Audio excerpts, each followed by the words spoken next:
Мен Тлеуленова Арайлым Жалаулықызы Жезқазған индустриалдық-гуманитарлық колледжінің қазақ тілі мен әдебиеті пәнінің оқытушысы. Абай мұрасы халық қазынасы атты Абай қара сөздерін оқу байқауына ақынның 17-ші қара сөзін оқимын. Қайрат, ақыл, жүрек үшеуі өнерлерін айтысып, таласып келіп ғылымға жүгініпті. Қайрат айтыпты: «Ей ғылым, өзің де білесің ғой, дүниеде еш нәрсе менсіз кәмелетке жетпейтұғынын. Әуелі өзіңді білуге ерінбей, жалықпай үйрену керек. Ол менің ісім. Құдайға лайықты ғибадат қылып, ерінбей, жалықпай орнына келтірмек те менің ісім. Дүниеге лайықты өнер, мал тауып, абыйыр мансапты еңбексіз табуға болмайды. Орынсыз, болымсыз нәрсеге үйір қылмай, бойды таза сақтайтұғын, күнәкарліктен, көрсе қызар жеңілдіктен, нәпсі шайтанның азғыруынан құтқаратұғын, адасқан жолға бара жатқан бойды қайта жиғызып алатұғын мен емес пе?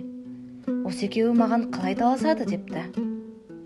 Ақыл айтыпты: «Не дүниеге, не ахиретке, не пайдалы болса, не залалды болса, білетұғын мен, сенің сөзіңді ұғатұғын мен. Менсіз пайданы іздей алмайды екен, залалдан қаша алмайды екен, ғылымды ұғып үйрене алмайды екен. Осы екеуі маған қалай таласады? Менсіз өздері неге жарайды?» депті. Онан соң жүрек айтыпты: «Мен адамның денесінің патшасымын. Қан менен тарайды, жан менде мекен қылады. Менсіз тірлік жоқ. Жұмсақ төсекте, жылы үйде тамағы тоқ жатқан кісіге төсексіз кедейдің, тоңып жүрген киімсіздің, тамақсыз аштың жай күйі қандай болып жатыр екен деп ойлатып, жанын аштып, ұйқысын ашылтып, төсегінде дөңбекшітетұғын мен. Үлкеннен ұят сақтап, кішіге рақым қылдыратұғын мен. Бірақ мені таза сақтай алмайды, ақырында қор болады. Мен таза болсам, адам баласын ала алмаймын. Жақсылыққа елжіре берейтұғын мен, жаманшылықтан жереніп тулап кететұғын мен. Әділет, инсап, ұят, рақым, мейірбаншылық дейтұғын нәрселердің бәрі менен шығады. Менсіз осылардың көрген күні не?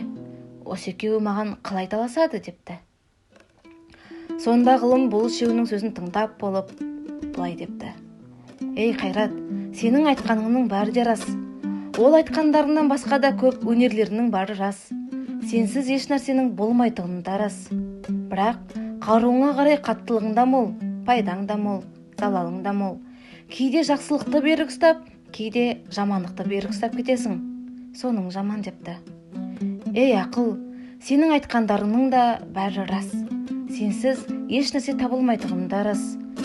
Жаратқан Тәңіріні де сен танытасың, жаралған екі дүниенің жайын да сен білесің.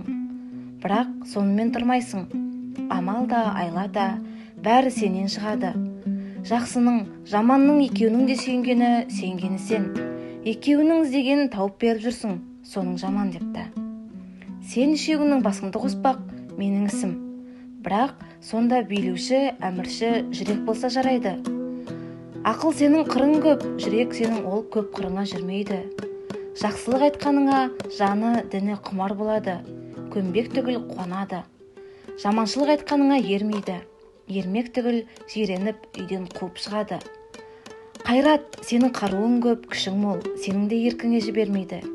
Орынды іске күшіңді аятпайды, орынсыз жерге қолыңды босатпайды. Осы үшеуің басыңды қос, бәрінде жүрекке билет» деп ұқтырып айтушының аты ғылым екен. «Осы үшеуің бір кісіде менің айтқанымдай табылсаңдар, табанының топырағы көзге сүртерлік қасиетті адам сол. Үшеуің ала болсаң, мен жүректі жақтадым. Құдайшылық сонда, қалпыңды таза сақта. Құдай тағала қалпыңа әрдайым қарайды» деп кітаптың айтқаны осы депті.